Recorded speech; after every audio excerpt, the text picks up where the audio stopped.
And now I'd like to introduce your speaker for the series. Candace Simpson is a longtime gardener, and as you already know from parts 1 and 2 of this series, she's a great teacher. She's been an active UC Master Gardener since 2003. Candace, why don't you go ahead? Hi, everybody. Thank you for joining us, either for the first time or for coming back after previous sessions. I hope that many of you were with us for the first 2 parts. I wanted to start with just a little technicality. We've had some inquiries about whether we would share the slides from these classes. We do not share the slides from classes because many of the photos in these presentations are actually the intellectual property of UC professors and researchers, and we are given access to them as volunteers for the University of California for use in this kind of class, but we are not given permission to hand them out to others. So I apologize to you for that. I know how nice it is to get the slides when you've heard a presentation like this, but that is the reason why we aren't able to do it. Okay, so let me quickly remind you what we've covered so far, and also pick up some questions that have come into us by email or that we've pulled out of the chats. So in part 1, we talked about what you can grow during this time of year, and when to plant it and how you get it into your garden. We had a question that came in by email, I believe, about which of these veggies could be planted in containers. And the answer is all of them can be planted in containers.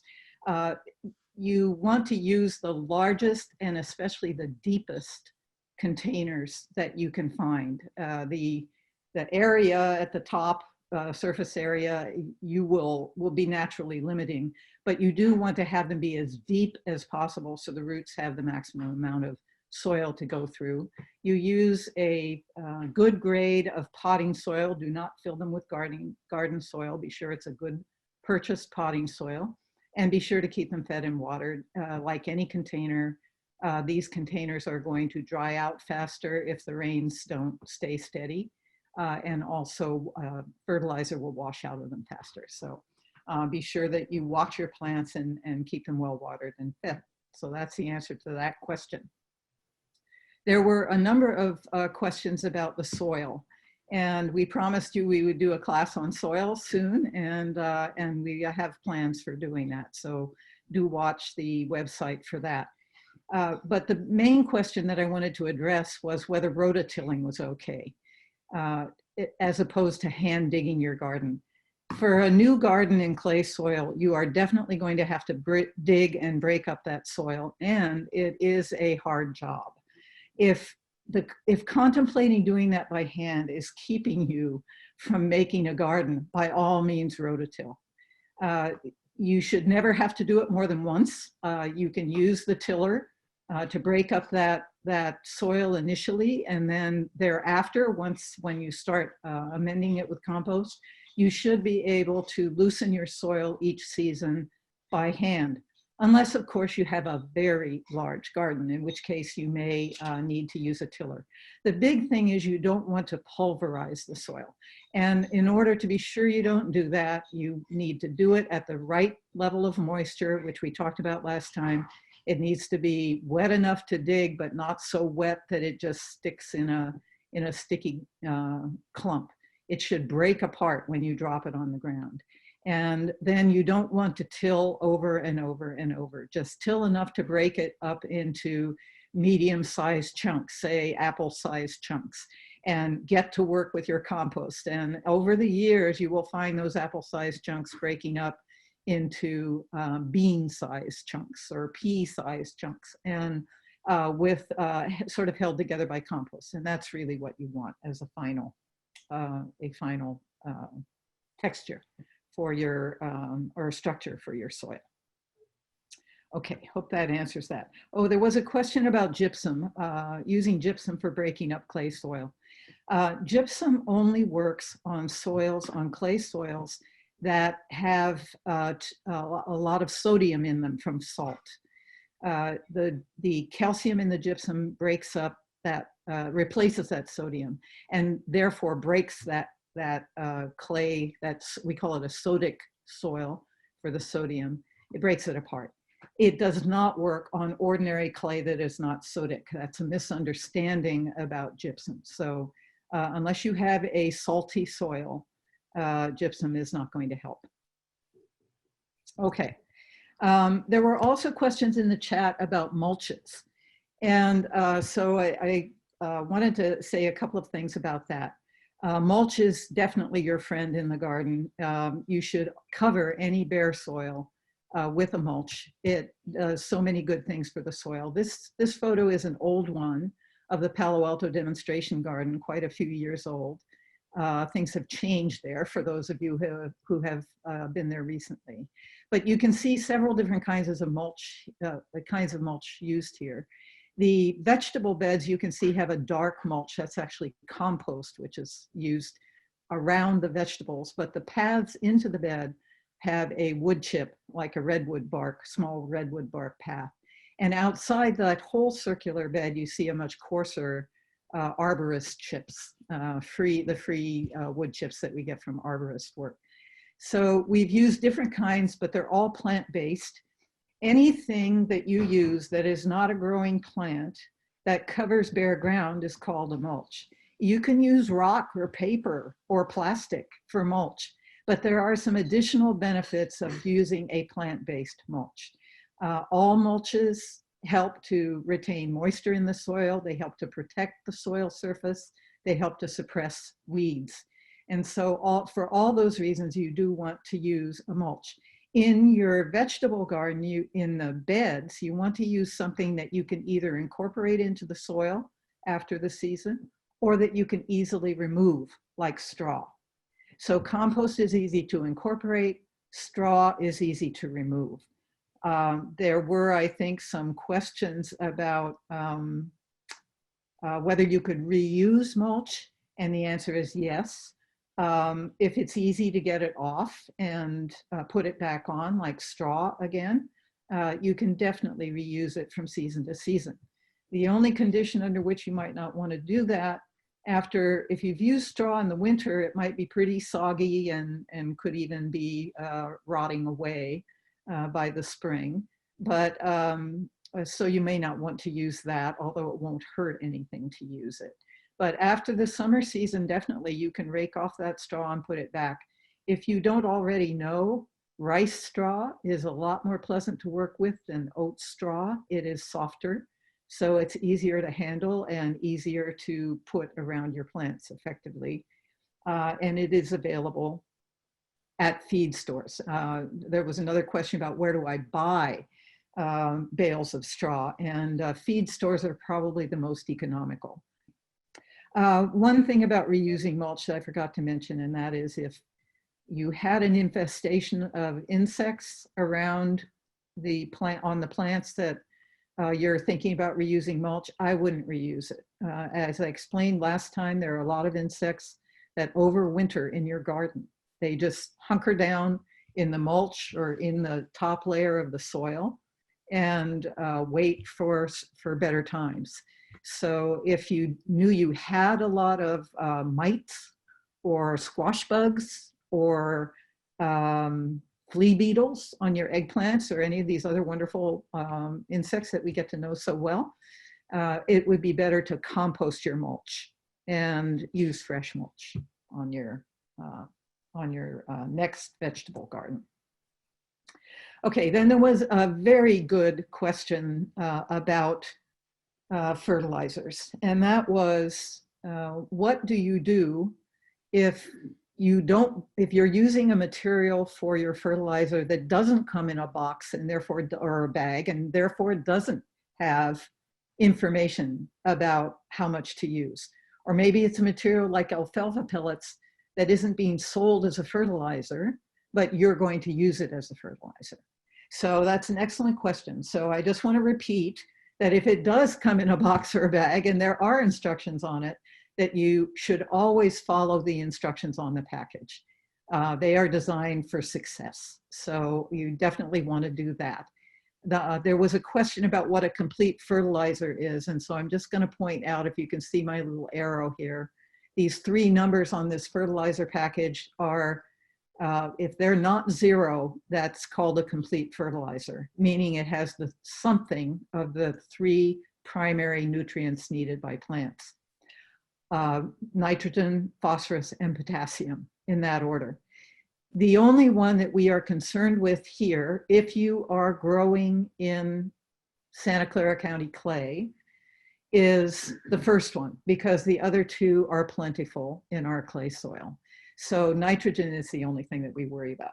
Okay, now going to that question, that good question, how much do you use if you don't have a bag that's telling you how much to use it? I am going to give you one example, and you're going to use this as sort of a template for whatever you use. So I mentioned alfalfa pellets last time as being the thing that I use mainly in my garden. So if you want to figure out how much fertilizer you need to first know how much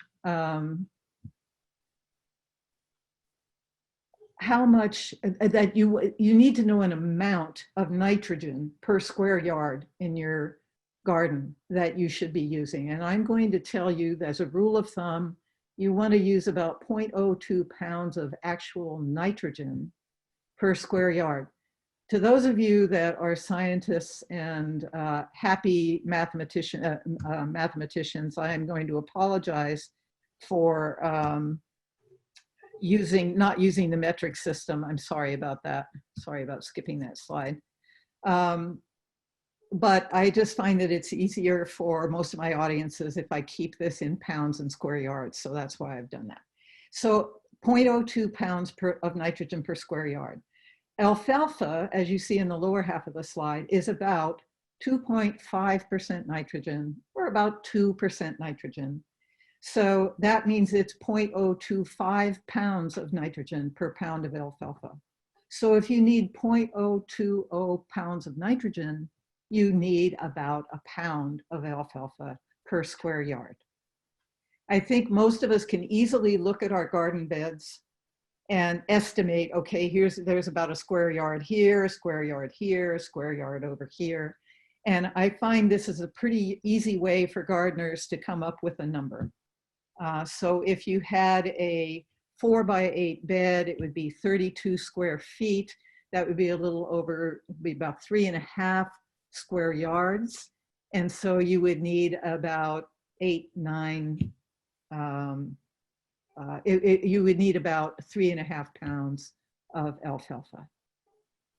I hope that makes sense. Now, if you aren't using alfalfa, if you're using one of these other plant material, these are materials that you might be getting your hands on that aren't in a labeled fertilizer bag. Actually, I think blood meal would be in a labeled bag. I think feather meal would, fish meal. But many of you said that you were using manure. And so I put in red in this table chicken manure and steer manure. There are still issues with trying to tell you what the percent of nitrogen is. Chicken manure, if it's dry, is about 4% nitrogen. How dry is dry? If you're getting your chicken manure from your neighbor, it may not be dry. It may be mixed with bedding. So it's very difficult to be sure about the nitrogen content of a natural material like this. Steer manure, you can see, is lower. It's about 1.5% nitrogen. So you're going to have to estimate how many pounds of this kind of material you need if you're using a material that you're just getting from a friend or from a farmer.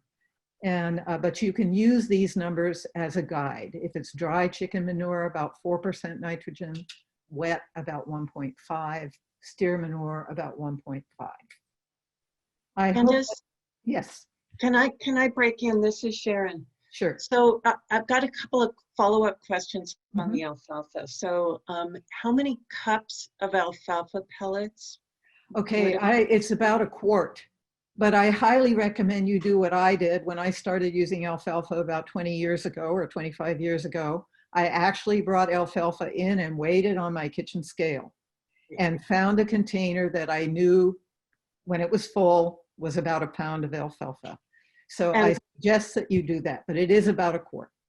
yeah, and then a pound of alfalfa, how often? And do alfalfa pellets attract rats? No, alfalfa pellets do not attract rats in my yard. For one thing, you're mixing them into the soil. And if you've got them in a bag somewhere, be sure it's rat proof. I put mine into I have a galvanized, huge galvanized bucket that holds 50 pounds of alfalfa with a lid, tight fitting lid, and I keep it in that. So like any other material like that, you do not, dog food, cat food, you do not want to put that where any animal can access it. So be And I'm sure. sorry, and how often do you apply the pound of As we alfalfa? explained last time, you sprinkle this over the bed when you're preparing it and you dig it into the bed, and it will last 2 to 3 months. So that means it will last about through any season. So you Perfect, do it thank once. you. And then you do it every single time that you're preparing for a new season. Okay? Great, All right, I thank you. wish you the best, but I have a last resort for you. This is what we live for in the Master Gardener program, answering your specific questions. So this is our old help desk cubicle. It's if you ever get to visit us when COVID-19 restrictions are no longer in effect, you can actually walk into the county building on Berger Drive, and you can come and see the Master Gardener help desk and talk to a Master Gardener in person. But if you have a doubt, if that wasn't enough, or if the math made your eyes go around in circles, just write to the help desk. Go to our website, fill out the form, that email will come to our help desk and somebody will answer you. Just tell them what you want to use and ask them how much you should use. And they will be delighted that you asked your question.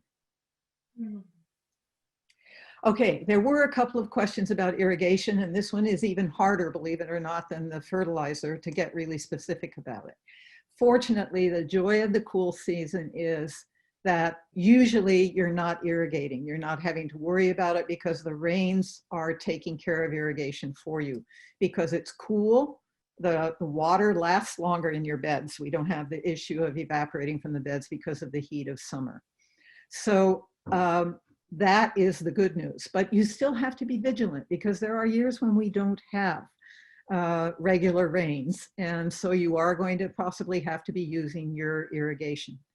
Now, I know that what you would like would be to just get a rule of thumb here. It's not possible. It depends on your soil. It depends on the plants you are growing. It depends on the stage that they are at. It depends on your delivery system of water. It depends on your mulch and what it's made of and how thick it is. And it depends on the weather. So it's, and on the soil that you've used in your raised bed. If you have a partially potting soil in there, it's going to need more water, much more water than if it's a clay soil that's been amended with just a smaller amount of compost. So the basics are this: apply whatever water you're applying slowly so it sinks in rather than running off or running down channels. Drip systems and soaker hoses are the best way to do this. But you can do it by hand if you're patient. Just do it slowly. Start with the bed moist all the way down and keep it that way. Don't start with a dry bed because then you'll never know if there's water down there where the roots are trying to get to. And then, and this is the most important, you must monitor your soil moisture. Nobody can tell you that if you run your drip system for half an hour, you'll be fine. I can tell you that if you only run your drip system for 5 minutes, you will not be fine. Drip systems have to be run for 20 to 30 to 45 to even longer numbers of minutes because they deliver the water so slowly. But in order to know how much to do it without wasting water, which I know none of us want to do, you must monitor. I remember last time we talked about this, stick a trowel or a hori-hori or some similar instrument into the soil all the way up to the hilt, pull it aside, look down there at the bottom of that 8-inch deep hole, and see whether it is moist all the way down that far. Okay. All right. In a good year, as I said, rains are going to take care of most of this for you. And then remember to turn off your irrigation systems if they are automatic. You don't want to keep adding water if the rains have been doing it for you. Okay, so that's bringing you up to date on irrigation. And then we have, I wanted to make one last plea for you to not cram too many plants into your garden to the point where you are crowding them. Remember that plants need sun, they need water and fertilizer and air from the soil where their roots are. And if you put them too close together, they will not get the share that they need. So follow the directions that you can find on our website or on seed packets for how far apart to plant your plants. And just to try to convince you that this is really important, this is a picture of a bed at Paggi. Again, it's an older picture, but this bed still exists there, not with the same plants in it. And we were experimenting with spacing. So here you can see that we have escarole at 4 different spacings in this section of the bed. Back here we had kale, over here we had broccoli, and over here we had beets. And we put them at these different spacings to see what kind of production we could get from them. But what I want you to see is look at this broccoli now about 7 weeks later. So it looks like there's a lot of space here, but it doesn't look like there's a lot of space after those plants have had a chance to grow. They will grow faster and better if you give them the space that they need. Same with the beets, same with the escarole. You can see the whole bed is filled up, even in the most widely spaced parts. And I also didn't get to mention last time just something about supporting vining crops. So I just wanted to throw that in here. The only crop that you grow in the cool season, usually grow in the cool season that needs support, commonly grown, is peas. And because we're all familiar with beans, which twine their whole stem around a pole or whatever you put up for them to climb, I wanted to be sure that you were aware that peas don't do that. Peas, you can see the stem of this pea plant running, this big thick stem running along here, but what holds the pea up is these wiry little tendrils, and they will not wrap around something that's 1 inch in diameter. They need something thin. This happens to be hog fencing, but you could use wire fencing, concrete reinforcing wire. You could use old tomato cages, a number of things, but it has to be thin for those tendrils to be able to grab onto and support themselves. There are very few other cool season, and by the way, even short varieties of peas that are billed as being short, not tall, bush style, they appreciate something to hang on to. Otherwise, they end up in a heap, twining around each other, and it makes them more difficult to manage. So even short ones, you can put prunings in the ground and they will hold on to those. There are a couple of other cool season crops that get very tall, like fava beans, but they don't technically need support. And if they start to fall over, it's probably because they're planted too close together. So their stems can't get sturdy enough in the space they've been given. But you can just stick a pole in the ground and tie them to it, and they'll be fine. Same with Brussels sprouts. They tend to get quite top heavy. So you can stake them up. Okay, if you have been trying to be good and keep up with our time schedule, and any of you got your seedlings in before that horrible heat wave, I hope they made it through it. If they didn't, it is not your fault. That was epic temperature, and I am hoping that everybody made it through it okay with some extra watering. This picture, though, I wanted to put in here because we didn't show it last time, I don't believe. This is row cover applied over some wire hoops over seedlings. It's a really nice way to do it. You just have to find yourself the wire hoops, and then you can lay your row cover over that, and it makes it easier for you to harvest or to pick it up and look at your plants rather than laying it right on top of your plants. But it's okay to put them on. And for shading them, this is one option. It's also a way of protecting them from frost, which I'm going to talk about later tonight. So remember this picture. This is a good way to protect your plants from frost as well, with a heavier weight of row cover. It comes in all different weights, and you can use a heavier one for frost protection. Okay, that is it for the review, and we're not quite on time, but not too bad. And we're going to start talking about pests now. So Sharon has a poll that she wants, we'd like to have you fill out on what pests you've had the most trouble with in your garden. It's this is Edith. It's looking about 56% of people have problems with insect pests, 27% with slugs and snails, 68% with vertebrate pests, and 55% with plant diseases. Okay, thank you very much for that. We are going to start with the winner, which is the vertebrate pests, and that will tell you that we are not surprised that we got that. It's a very frustrating problem to have. This is a picture of a squirrel enjoying my chard in a container on my back porch, and he was just not even scared enough to go away when I went out to take his picture. So they can be particularly bad in the fall when they're burying their food caches, nuts and so forth, and they do that in your freshly prepared beds with your brand new little seedlings in it, throwing your seedlings all over the place at the time. The same thing happens in the spring when they try to find the nuts that they buried in your beds and dig up your spring planted seedlings. So they are a problem both times, but they will also eat veggies. And so the question is, are they the culprit? Because we're going to go to another vertebrate pest in a minute that is also very hard on the vegetable garden.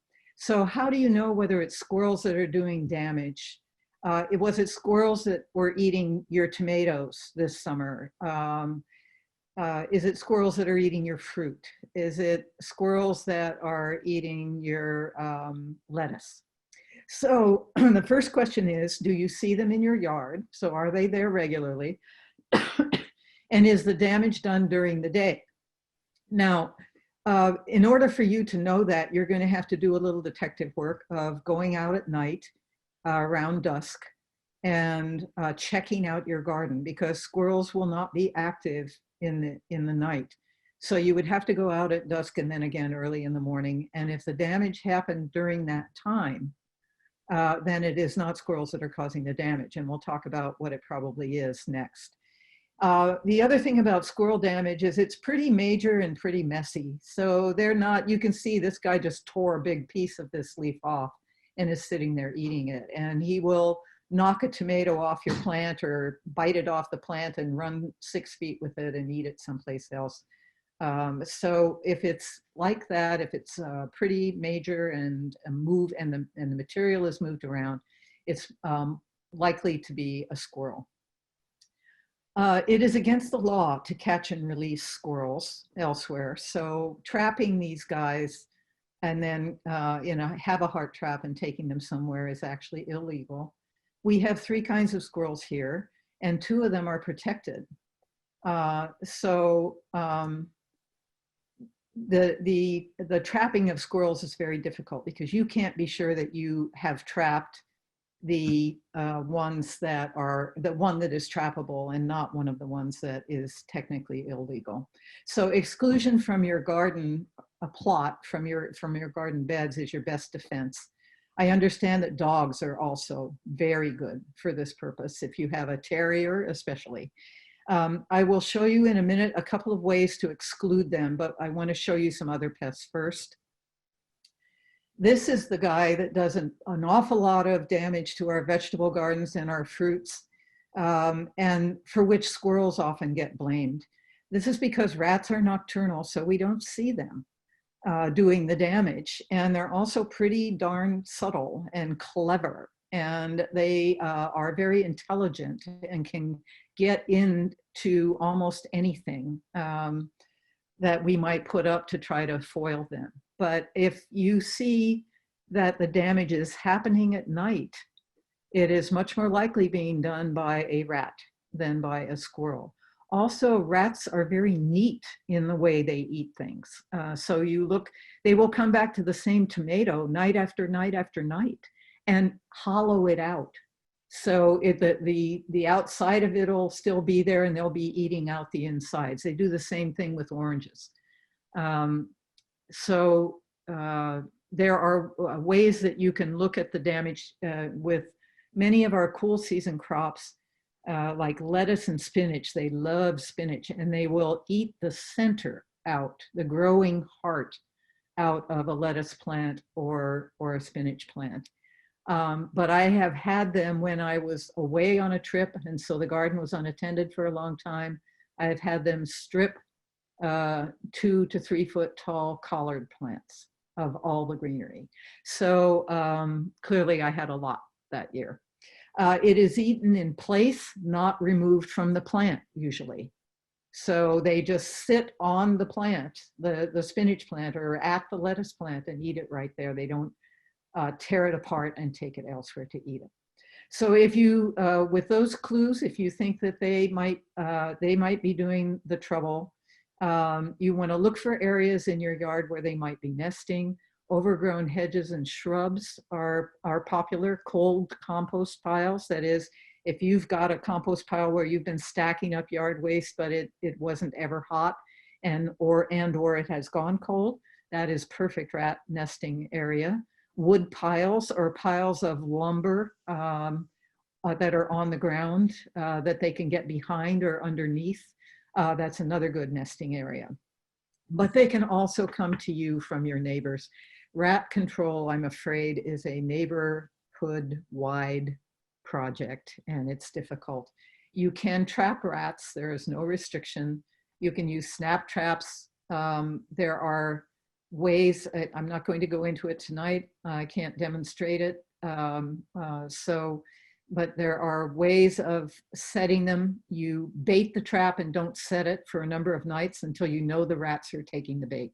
And then you set it. Remember, they're very wary and they're very smart.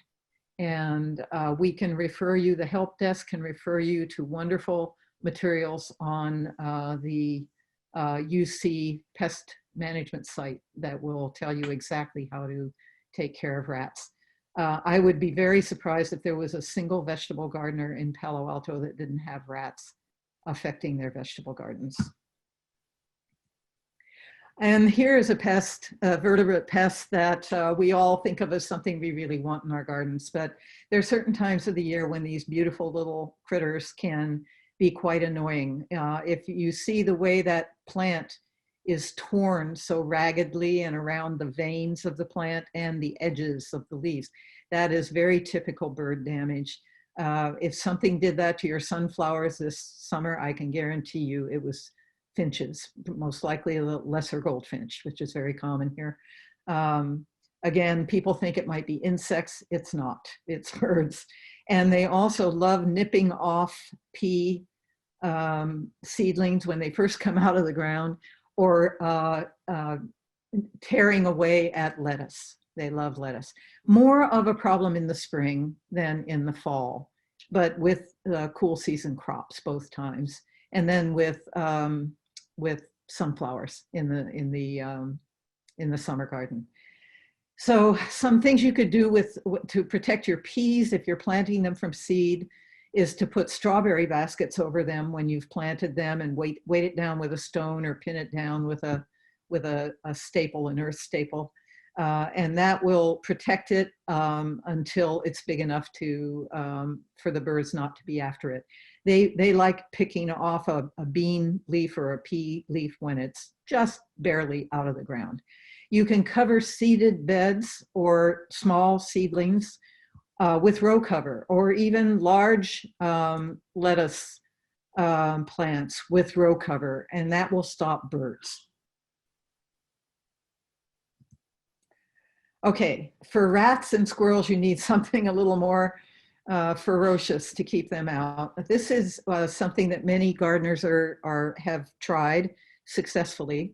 This is an elaborate cage built out of PVC pipe and hardware cloth, the welded wire half-inch fencing. It has to be half-inch to keep out rats. It's not the most fun material to work with, but, and I'm not going to go into plans here, but you can see the concept.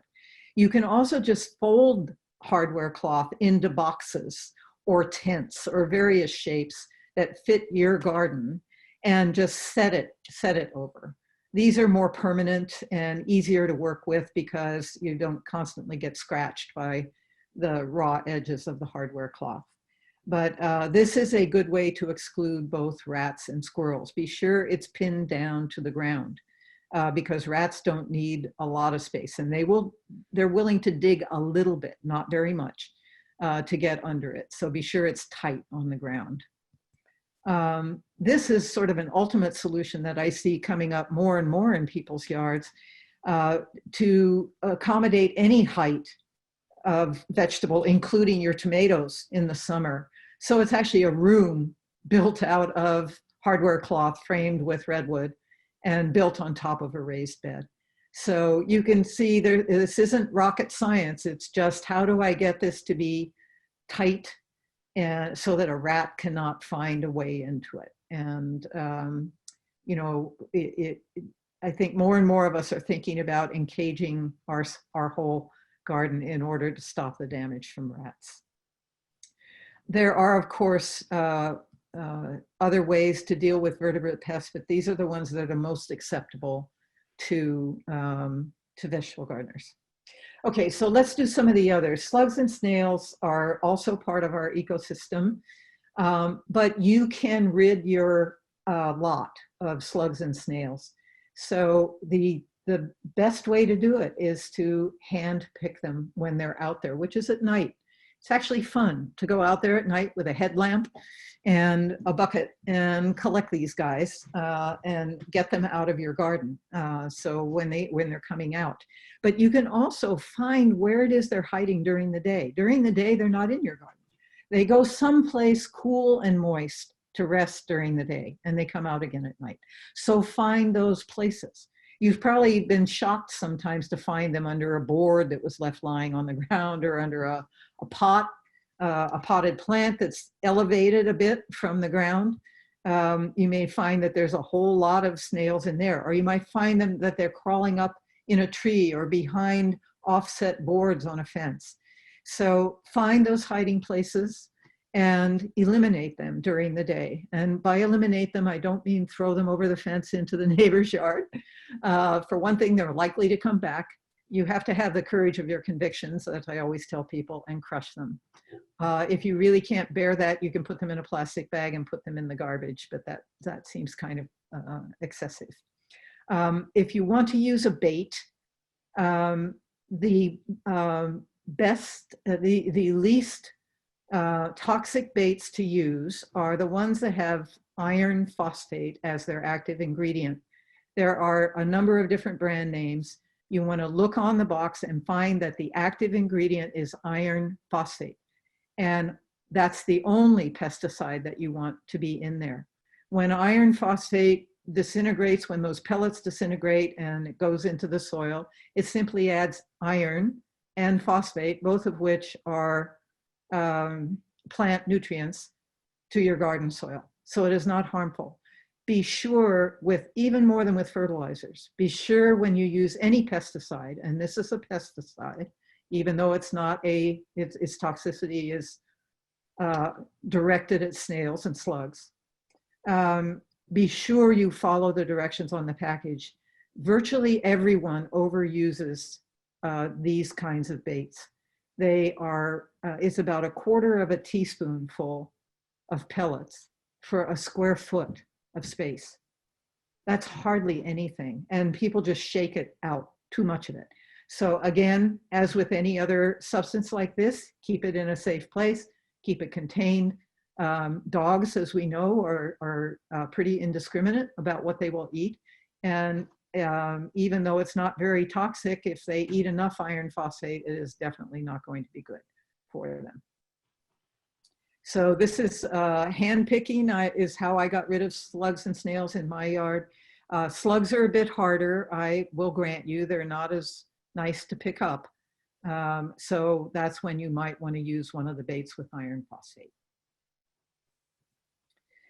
Okay, we're ready to talk about a few insect pests. There are very few that are really troublesome in the winter. This one, you've probably seen the butterfly in the upper left picture fluttering around your gardens. It is waiting for you to put out your broccoli, kale, collards, cabbage, etc. It is the imported cabbage worm butterfly. And it lays its eggs, which you see in the lower left, much magnified. It lays eggs on the leaves of those vegetables. And, you know, it's easy to see them in that picture.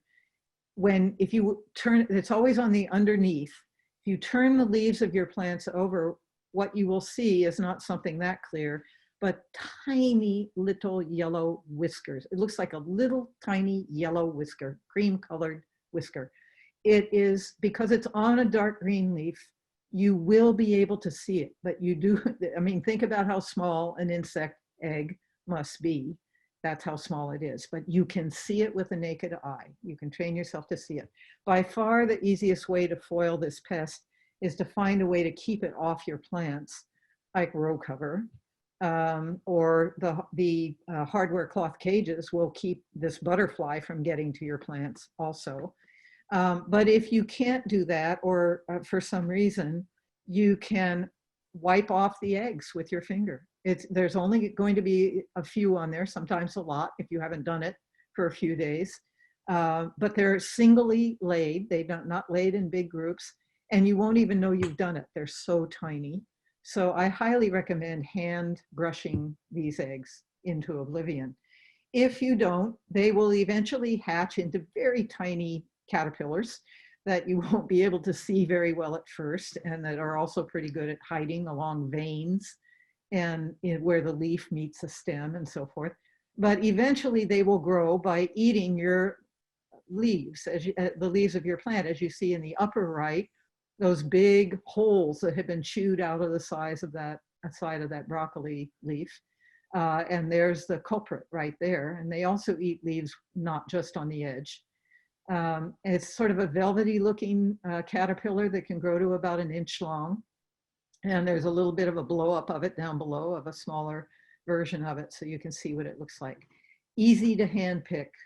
If you're very squeamish about touching insects, you can have a container, a plastic container of water with just a drop of detergent in it to break the surface tension of the water. And then you go to the plant and you bang on the leaves with the water held underneath, and this insect will fall off into the water. But really, they're not bad to handpick. And I guarantee you that after fussing with a container of water for a while, you will be happy to learn how to do it with your fingers. But knocking them off handpicking is certainly a viable way of keeping them from damaging your plants. If you do not control them some way, they will strip your plants. They are voracious, and you know, they will be there.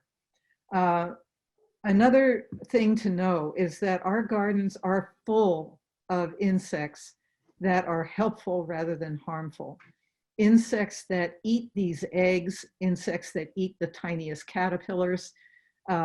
So you can encourage those kinds of insects to visit your garden by growing flowers in your garden, flowers that have visible pollen structures and open nectar areas, things, and lots of them, like alyssum. Sweet alyssum with all its tiny, tiny little white flowers is an excellent attractor for beneficial insects that actually prey on or parasitize these kinds of pest insects. That is the subject for another class, one of my favorite subjects to teach people about. I hope sometime I'll meet you in a class where I'm talking about those beneficial insects. There is another way to deal with these particular pests. Any caterpillar can be dispatched with one of two pesticides, both of which are approved for organic farming and gardening. Not that you have to be approved for organic gardening, but organic farmers can use both these products. The one on the left is Bacillus thuringiensis. It is a bacteria that is fatal to caterpillars. It is a ground-dwelling bacteria. It was discovered in 1911, and it has been in use as a pesticide since the 1950s. It only kills caterpillars, only caterpillars. But it does kill caterpillars that you might enjoy having in your garden, like the butterfly caterpillars. So you would only want to use this product, and you would have to, again, as I said, with pesticides, absolutely follow the instructions to the letter. It is not going to be toxic to you, but that doesn't mean you want to get it on yourself. But you would use this only on the cole crops, the cabbage family crops that these caterpillars are threatening.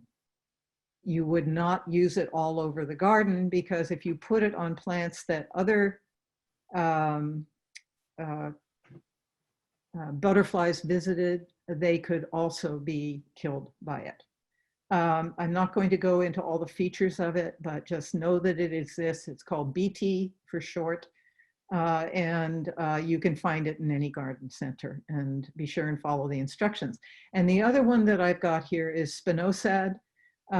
This is also the product of a, I think it's a fungus. It's a, the active ingredient in spinosad is, well, spinosad is the active ingredient, and it is a ingredient produced by soil fungi. So same thing, it's already a part of our ecosystem, and it turns out that it is toxic to caterpillars, thrips, and flies. So it is another good pesticide to use if you can't get this caterpillar pests under control by hand picking, or block them out of your garden. Okay, now I know a lot of you had questions about leaf miner, and this is a picture of, on the upper left, the start of the damage by leaf miner, and down below the damage as it progresses. And anybody who grows chard or spinach or beets has probably seen this on their vegetables at some time of year. This insect is not active throughout the season, but it is active early in the season and again in the spring. And it stays active quite a while in the spring. If you grow chard year round, you'll have it for a few months in the spring, and we'll have it for at least a month or 6 weeks, maybe 8 weeks here in the fall as well. It is a small fly, small as a fruit fly, so you won't see the actual insect adult, but it lays its egg on the back of the leaf of your plant, on the underside of the leaf again. And when it hatches, the larva immediately tunnels into the leaf, and then it crawls around eating the material between the top and lower surfaces of the leaf. So that's why you get those blistery looking, messy splotches. The larva is in there somewhere. And if you look at a splotch like that, maybe not so much in this kind of area where it's already browned out, but down here where it's still fresher, you will probably see the larva in there. And the larva is big enough to see. The larva is can be up to like 1/3 of an inch long. So, and it looks like a little worm. It's a maggot because it's a fly that is doing this. And then once that larva, that maggot is big enough, it will pupate either in the leaf or outside of the leaf, and then come out again as a fly and start the cycle again on another leaf of your chard. So the way to deal with this, it's impossible to spray or do anything about it once it's inside the leaf. So you want to either get rid of the eggs. Now, here's another, turn over the leaf, every leaf of chard and look for the eggs. I know that sounds impossible, but I do it. And they are bright white. And because the plants that this attacks, chard, spinach, beets, have such dark green leaves, those eggs stand out like crazy on the underside of that leaf. You cannot miss them. So you will see them lined up. They're little, like grains of rice, but much, much tinier, lined up side by side by side in a cluster on the bottom of the leaf. And there may be more than one cluster. So you go out with a cup of tea, you sit down beside your chard plants, and you turn those leaves over and you rub off those eggs. If you have not rubbed them off on time, if the larva has gotten into the leaf already, your only choice when you see this kind of damage is to remove that leaf and get rid of it. Sometimes if it's just a tiny patch, I have torn it off and just gotten rid of that part and kept the bulk of the leaf, or taken the leaf in and used it and just cut out the bad part. Do not put these leaves, damaged leaves, into your compost pile, because if the larva is still in there, it can finish its life cycle and come out. So you want to either put them down the garbage disposal or put them in a plastic bag and put them in the garbage. Yeah, if you put them in your composter and it's 4 days before it's picked up by the city, they could finish their cycle in there as well. So better to get rid of that leaf right away. So that's leaf miner. And then aphids are the other big one. And we did have a question from, we had a comment from one participant who said that aphids were the reason that she didn't do a cool season garden. And that is very sad, but it's understandable. They are incredibly frustrating. They come in, there are many, many different species. They come in a lot of different colors. Here we have two that are very common on cool season crops.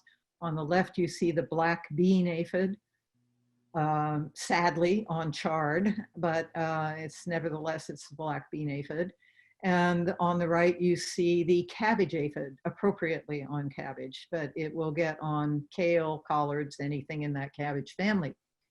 So these are just two. The one on the left shows you very nicely how aphids tend to curl up the leaves of the plants that they're sucking on. They're sucking insects. And so they curl up the leaves to protect themselves. If you see curly leaves on chard, uncurl it and you'll probably find aphids in there. And they will, one or two, people think, where do they all come from? And why do they keep coming? Well, one or two or three or four female aphids with wings fly into your garden when you put out the plants they want. And they have been hanging out somewhere near your garden waiting for you to do that. Probably on weeds that that you might think are innocuous, like sow thistle is a favorite one for the black bean aphid. And once there's chard in the air, all plants put out chemical signals that say, I'm here. They put out some other very complicated signals too, but they say, I'm here. And the aphids sense that and they head for the chard. Just as I said, one or two or three or four female winged aphids. Female aphids give live birth without benefit of any male assistance. So they sit on your chard and they start making this aphid colony. So how do you prevent this? Well, you can cover it with row cover. Definitely they're way too small to be kept out by any kind of screening you might use, hardware cloth, etc. But you could cover it with row cover. The danger of that is that you have to be sure there are no aphids in there on the plants before you cover it, or what you have done is protected the aphids from their predators. And I will tell you, aphids have more insect predators than any other insect. Everything eats aphids. I did row cover one time and lived to regret it. So I'm speaking from experience. You can check your plants every day or two and rub off those developing colonies with your fingers. If there are a lot of them, you can wash them off with water.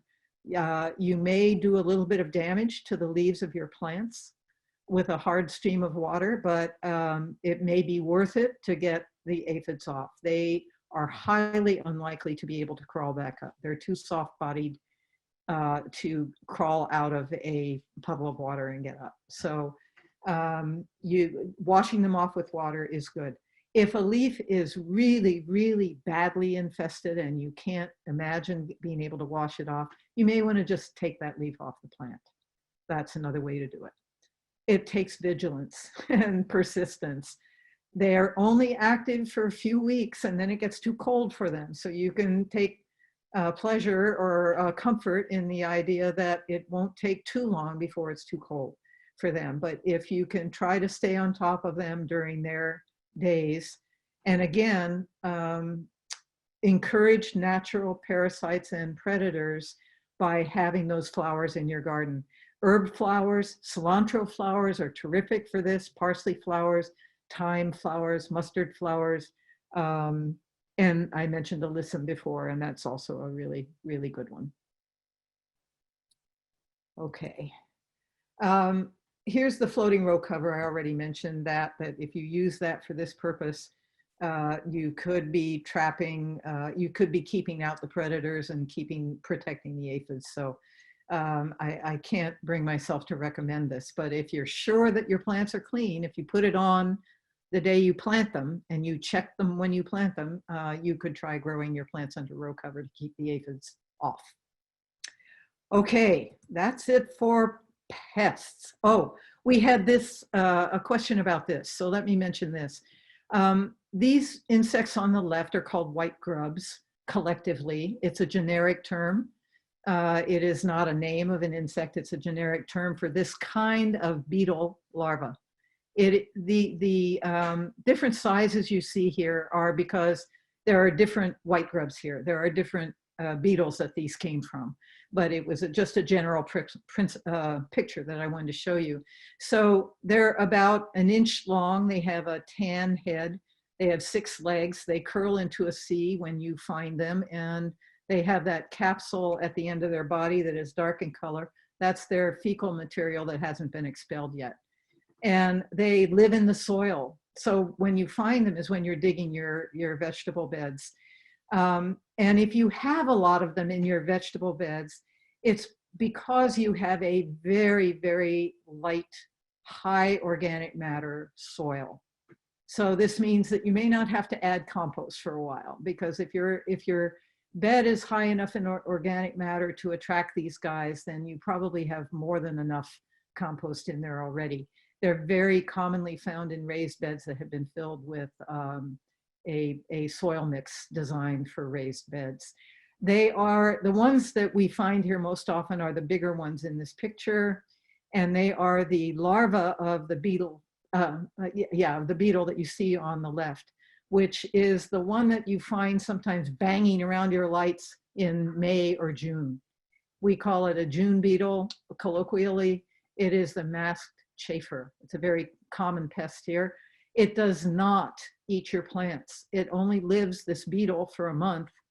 It comes out of the ground where it was living as a pupa like this. As a larva like this, which then pupated. And when it finished pupation, it comes out as this beetle. This beetle flies around, finds a mate, bothers you by being attracted to your lights in the evening in May, June. And then the females go back, lay their eggs in the soil, and all the adults die. They don't even eat during this month. So they're not a plant pest. But these guys, the preferred place for these to live is in your turf. So they are a serious turf pest. They eat the thatch and the roots of your turf. So this is what causes raccoons and skunks to dig up your lawn. They want these insects to eat. And they don't care about your turf. They want the insects. So that is white grubs. They are not a pest of the vegetable garden. Even though you might find them in your beds, they are not going to hurt your vegetable plants when you're digging your bed or loosening your soil, getting ready for the next season. By the way, these guys come out when you find them. It's always in the spring, in the late spring, when they're done pupating, and they're going to pupate, and then they're going to get ready to come out as these beetles. So when you find them, just throw them out of your bed into something that they can't crawl out of, and birds will come and eat them. They will love that you're doing that. I've had blue jays come right up to I could touch them because I would put white grubs on the driveway and the blue jays would come and get them. So somebody will come and pick them up if you do that, or you can squash them if you don't want to take a chance. So not a vegetable garden pest, not to worry. Okay, that's it on pests, and I think that we are way behind. So I'm afraid rather than taking questions on pests right now, I'm going to just plow on here, unless I hear something else from my buddies. Candace, Sharon, I think that sounds like a great idea. Okay, We've got lots of people with lots of problems. We need to do another class. Okay, all right, we'll do that. Maybe we should just have a question and answer session as a follow-up to this three-parter. We'll talk about that. Watch the website for announcements of new classes. Okay, I did want to give you a few harvesting tips that just in case experienced gardeners would already know these things. I'll try to go through them really quickly. Lettuce can be harvested. Many of our vegetables, winter vegetables, can be harvested leaf by leaf. So even if it's a head lettuce, you can harvest the outer leaves, the outermost leaves, leaf by leaf. Just get down there close to the plant and break the leaf off. Don't cut. Break it off close to the plant, like you're actually kind of ripping it off the plant down there. If you pick regularly like this, you will always be eating the youngest, sweetest parts of the plant. If you let a plant grow until it's huge, the lower leaves are going to be quite old by that time. So you always want to find ways to pick leaf by leaf so that you're getting the youngest and sweetest things. And pick regularly. You can pick things down to 6 or 7 leaves and they will keep growing. So this lettuce you could pick enough from this plant to make a small salad for a family without damaging the plant at all. The same is true for kale, and it's really a necessity for kale to keep the plant growing vigorously. So you grab it down here right by the stalk, and you just give it a little twist and downward tug, and it will tear right off. You can see the leaf scars from other leaves that have been taken off. And then over in this other picture, you can see what happens. The stem just gets naked, and it just keeps growing up. And you will be constantly harvesting fresh young kale and leaving about 5 or 6 leaves up there at the top to continue to grow. The next week, you'll have that many leaves to pick again. So you always want to leave a circle of them at the top to keep growing, but you can just harvest so much more kale or collards or chard this way. Chard should also be harvested this way. In the case of chard, the leaves are attached at the bottom. So you're going to grab it again at the very bottom of the leaf and just twist it right off the plant. That way you don't leave a stub. If you cut these things, you leave a stub on the stem. If that stub starts to rot, there's the potential for that rot extending into the stem and you could lose your plant. So tear it off, don't cut it off. Root vegetables, we already talked about the fact that you could pick some of the greens from these, never more than about 3 or 4 leaves, maybe when you have this many leaves around, not more than 1/3 of the leaves at a time. But I put this picture in here to talk about how you actually harvest the root vegetable themselves. Because turnips and rutabagas and beets grow out of the ground, it's actually very easy to pull them out of the ground. So you just grab the whole bunch of leaves and gently exert pressure on it and it will come right out of the ground. If it doesn't, you can always pry it out with a trowel, but generally these are easy to pull out. That is not true for some of the other root vegetables like carrots, parsnips, or for some of the alliums like leeks. If you pull too hard on the foliage of a carrot or a parsnip or a leek, it's likely to break off in your hand or for the vegetable to break off halfway down into the dirt. So with those, you do want to help them out. When you're harvesting, lift it out with a digging fork or a trowel or something like that. It's not hard to do because the soil is loose, but just help it out rather than just pulling on it hard. And then in terms of broccoli and cauliflower, this is the tip here. Do not let this happen. You know that broccoli and cauliflower, the heads that we eat, are actually a tight cluster of unopened flower buds. And you can see in the picture on the right that that's really true. Every one of those little teeny buds, it would open up into a yellow flower, typical of this family, if you let it go. You don't want that head, that central head, which is the only thing you're going to get in cauliflower. You do not want that to start to spread open at all. You want to harvest it when it is really tight. Don't have a preconceived idea of how big it should get. That's going to depend on the spacing, on the nutrition in the soil, on the watering, on the food, etc. So watch them, get to know them, and when it stops enlarging, cut it. It may not be anything like the ones that you're used to seeing in the grocery store. And of course, the one on the right here is too far gone. Now you might say, but is it still edible? Well, yes, it is. But when the plant starts to do this, it's getting ready to make flowers. And we all know that means getting ready to make seeds. And so it's going to start shifting nutrients in the plant. And this is not going to be as tasty and sweet and mild as what you would have gotten if you picked it when it was at its prime. If you pick the central head of broccoli, you get much more broccoli coming from the side shoots, and the total harvest is going to be more from these side shoots than it ever would be from that central head.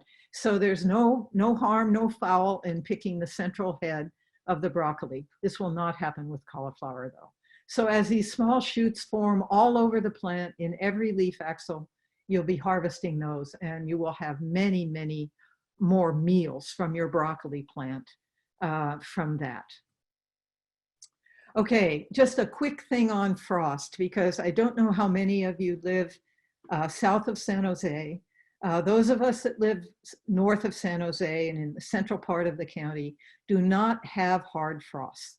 So a hard frost this is charred with frost on it, but a hard frost is defined as less than 28 degrees for more than 4 hours. And I know that there are parts of our county, and therefore we may have listeners who do live where they get hard frosts all the time. So I wanted to put up a quick list, and I would like you, you all to copy this down quickly if you see something on here that matters to you. If you live up here, we just don't get hard frosts lower than 28 unless it's a freak year. Now, saying that in the middle of this incredibly freaky year is probably dangerous, but let's hope we don't have a hard frost this winter. But there are some vegetables that should be protected in a hard frost, and there are a few that do not need to be protected, and you see them listed here. Hopefully you're taking notes quickly now on this. But you can just throw a heavier row cover.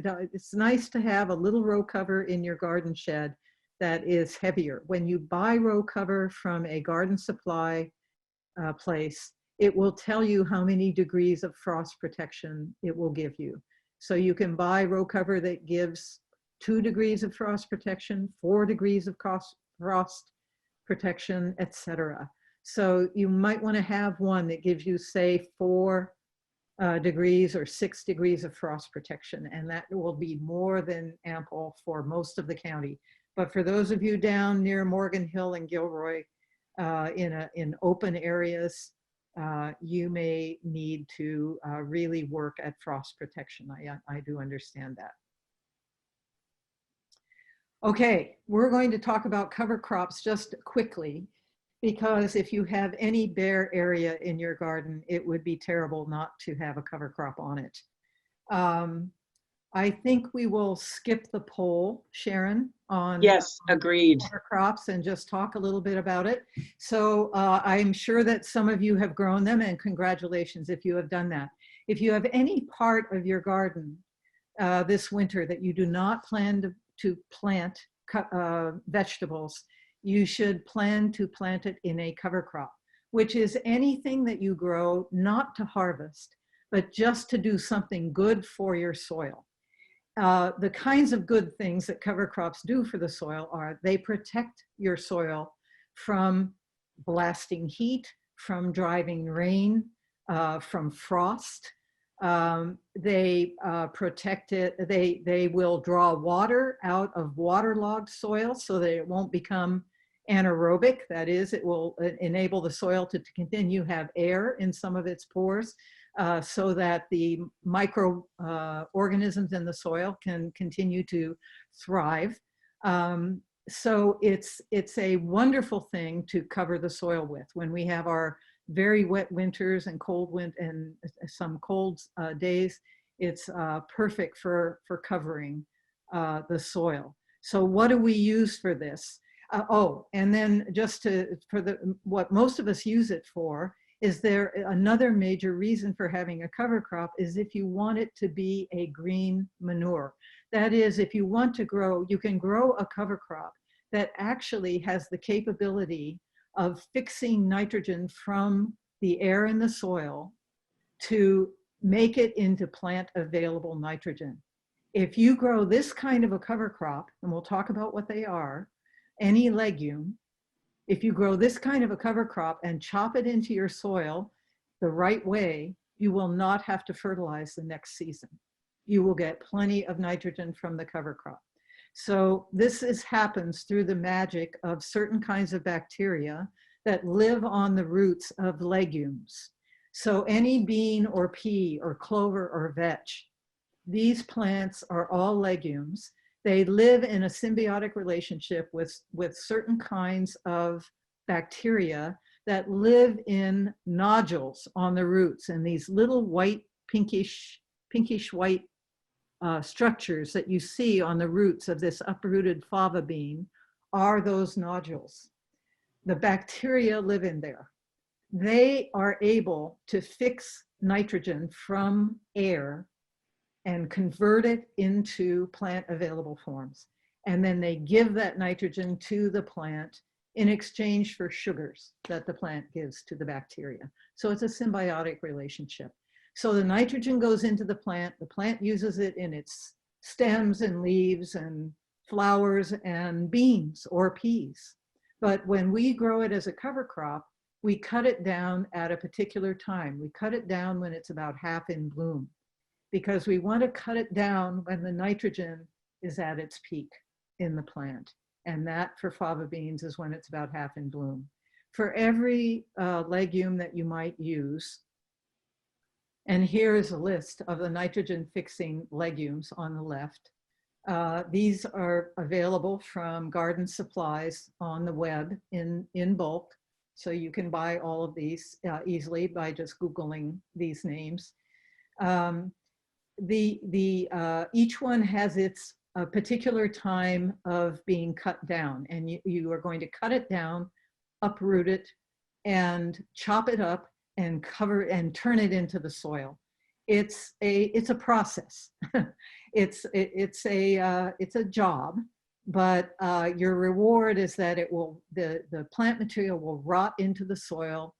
The nitrogen will be eventually released into the soil through the processes of decomposition of this material in the soil.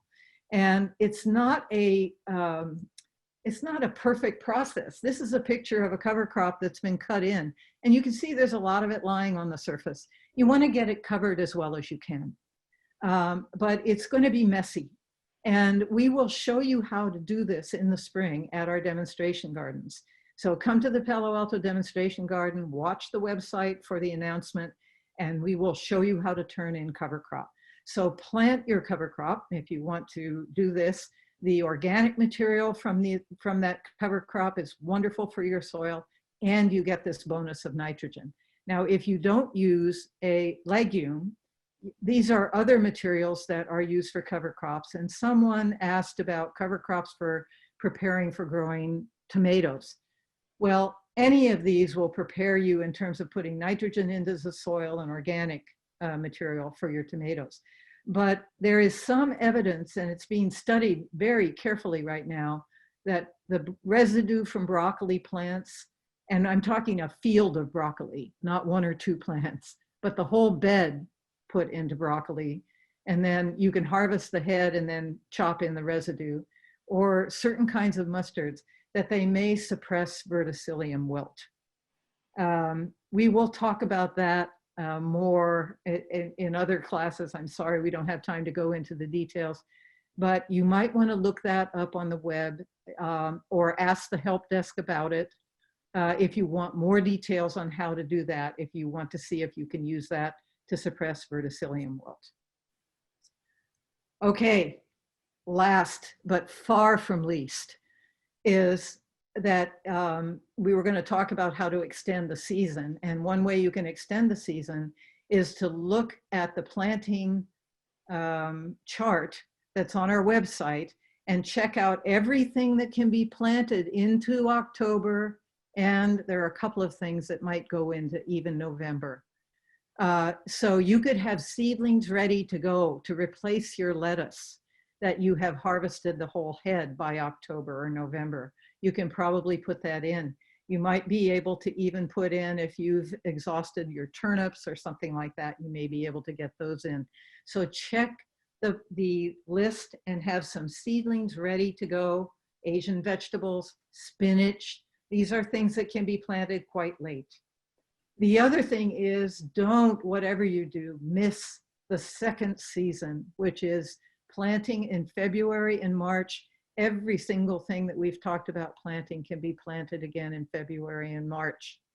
If you again, consult the chart on the website, consult the individual vegetables, and see what it is you want to put again in February and March. Because you have, if you start at the 1st of March, you have March, April, and May that these plants can grow and produce for you. 3 full months. And during that time, the weather is getting warmer, the days are getting longer, and that means that they will grow super fast during that time, instead of growing now when the days are getting shorter and the weather is getting cooler. So that is a fabulous season to grow cool season crops. And if you say, oh, but I usually put my tomatoes in by April, I'm going to say to you, if this keeps you from putting in your tomatoes too early, that's a good thing. So let yourself eat kale and chard and collards and turnips and peas and everything else in February, March, April, and even into May, and plant your summer vegetables at the end of May. And they will be happier and they will still do extremely well for you. Okay, that was a race to the finish. Here's just a reminder about our website and the information that's on it. And there's a picture of part of the chart just to emphasize, look at all those yellow squares in February and March where you can plant all these things again. So I hope that this has been a helpful session for you. I did want to get over these things and still have time. I hope you will stay with us for just a few minutes longer to give us some feedback on how this series worked for you. This is the first time we've done this 3-part series, especially it's the first time we've done any series like this on Zoom. So we have a few final questions, not that one. That was the pests poll. We want, this one. So you will, if you scroll down on this poll, you will see there are 5 questions. If you would please answer these questions for us, it would be extremely helpful in determining how effective we've been.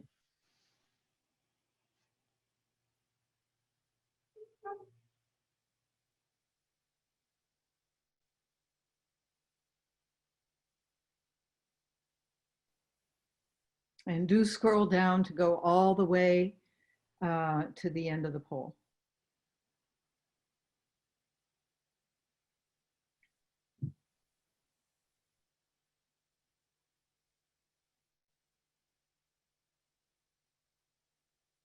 Candace, are we asking for the 3 sessions if they attended online, or could they watch it on Actually, it doesn't matter. Thank you for asking that, Edith. That's a good point.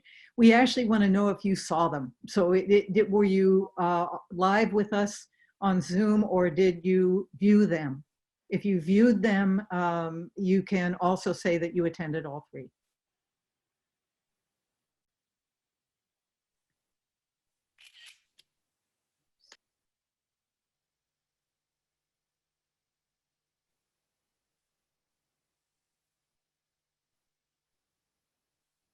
Candace, there's some really lovely comments coming in on the.